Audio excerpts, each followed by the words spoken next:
பார்வதி வந்து ஒரு Insta post போட்டிருக்காங்க. அதாச்சும் வேறு யாராச்சும் போட்ட போஸ்ட் வந்து அவங்க ரீபோஸ்ட் பண்ணியிருக்காங்கன்னு நினைக்கிறேன். அதில் என்ன போட்டிருக்குன்னு பார்க்குறதுக்கு முன்னாடி இன்னொரு விஷயம் என்கிட்ட கமெண்ட்ஸில் கேட்டிருந்தீங்க.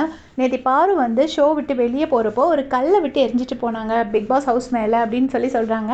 நானும் திருப்பி பார்க்குறேன். கமருதீன் அங்கே ஷூ போட்டு நிற்கிறாரு. பாரு கிளம்பி கொஞ்சம் வெயிட் பண்ணி நின்னாங்க. அப்புறம் யாருமே அவங்கள சென்ட் ஆஃப் பண்ணுறதுக்கு வரல. அதனால் அவங்க சரி பிக் பாஸ் ஆச்சும் பேசுவாங்கன்னு வெயிட் பண்ணி நின்னாங்க. பட் பிக் பாஸும் பேசலை. அப்போ இனிமேல் யூஸ் இல்லை, நம்ம போவோம் அப்படின்னு சொல்லிட்டு ஒரு மாதிரி ரொம்ப ஃப்ரஸ்ட்ரேஷனோடு அங்கேருந்து கிளம்பி போவாங்க. போகிறப்போ நான் பார்த்தப்போ எனக்கு எந்த கல் விழுந்த மாதிரி தெரியலை. ஆனால் எல்லாருமே வந்து கல் விழுந்திருக்கு அதை பற்றி பேசுங்கன்னு சொல்லியிருந்தீங்க. ஸோ உண்மையிலே கல் விழுந்திருந்துச்சு நீங்கள் பார்த்துருந்தீங்கன்னா அது எனக்கு கமெண்ட்ஸில் சொல்லுங்கள். இப்போ அவங்க என்னென்னா ஒரு போஸ்ட் போட்டிருக்காங்க, இன்ஸ்டா போஸ்ட் போட்டிருக்காங்க. என்னென்னு பார்த்துடலாம். இது வந்து ஒரு அன்ஃபேரான ரெட் கார்டு. சபரி பார்வதியை அட்டாக் பண்ணப்போ ஒன்றுமே பண்ணலை. ஏன் சாண்ட்ராவும் பாருவை அட்டாக் பண்ணாங்க, அப்போவும் ஒன்றும் பண்ணலை. பாரு பண்ணது தப்பாகவே இருந்தாலும் சாண்ட்ரா இஸ் ஓவர் ஆக்டிங். அது கூட தெரியாமல் எல்லாரும் கொடி பிடிச்சிட்டு வந்துட்டாங்க. It's unfair. ஒரு எல்லோ கார்டு கொடுத்து வார்னிங் கொடுத்துருக்கலாம். இட்ஸ் அன்ஃபேர் ரெட் கார்டு அப்படின்னு ஒருத்தவங்க போட்டிருக்கிறத இவங்க ரீபோஸ்ட் பண்ணியிருக்காங்க பாரு. ஸோ வந்து சோஷியல் மீடியாவில் ஆக்டிவ் ஆகிட்டாங்க.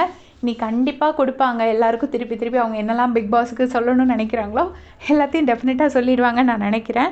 இன்னொரு பக்கம் பாருவோட அண்ணா திவாகர் அவரும் என்ன சொல்லியிருக்காருன்னா, இது வந்து ரொம்ப ஓவர், இந்த மாதிரி கொடுத்தது இந்த கேமில் இதெல்லாம் நடக்கிறது தான். இதுக்கு முன்னாடி வந்து துஷாரை வந்து வினோத் தூக்கி போட்டிருக்காரு.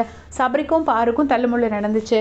ஸோ ஏதாச்சும் ஒரு வார்னிங் மாதிரி கொடுத்துருக்கலாம். சாண்ட்ரா வந்து நல்லா முதுகில் குத்திட்டாங்க. சாண்ட்ராவே பாருவெல்லாம் பண்ணியிருக்காங்க. இப்போ நல்லா பின்னாடி போய் முதுகில் குத்திட்டாங்க அப்படின்னு சொல்லிட்டு திவாகரும் ஒரு பேட்டி கொடுத்துருக்காரு. So Divakar next week celebration ரவுண்டுக்கு உள்ளே வருவார். கண்டிப்பாக அவர் ரொம்ப ஆக்ரோஷமாக தான் பேசுகிறாரு. யாரும் சொல்லிக் கொடுத்து பேசுகிற மாதிரி பேசலை. நம்ம எல்லாருக்கும் தெரியும் அவரை யாரும் சொல்லிக் கொடுத்து பேச வைக்கவும் முடியாது. அவர் மனசில் நினைக்கிறது தான் அவர் பண்ணுவார். ஸோ அவர் வந்து உண்மையிலே பார்வதிக்காக ரொம்ப ஒரு வைத்தறிச்சல் பட்டு பார்வதி வெளியே அனுப்பிச்சிட்டாங்களேன்னு ஒரு இதில் சொன்ன மாதிரி தான் இருந்துச்சு எனக்கு பார்க்குறதுக்கு. ஸோ டெஃபினட்டாக உள்ளே வந்து சாண்ட்ராவை வச்சு செய்வாங்கன்னு நான் நினைக்கிறேன். சாண்ட்ராவுக்கு வேறு பிரஜன் வருவார். ஸோ பிரஜனும் சும்மா விட மாட்டார்.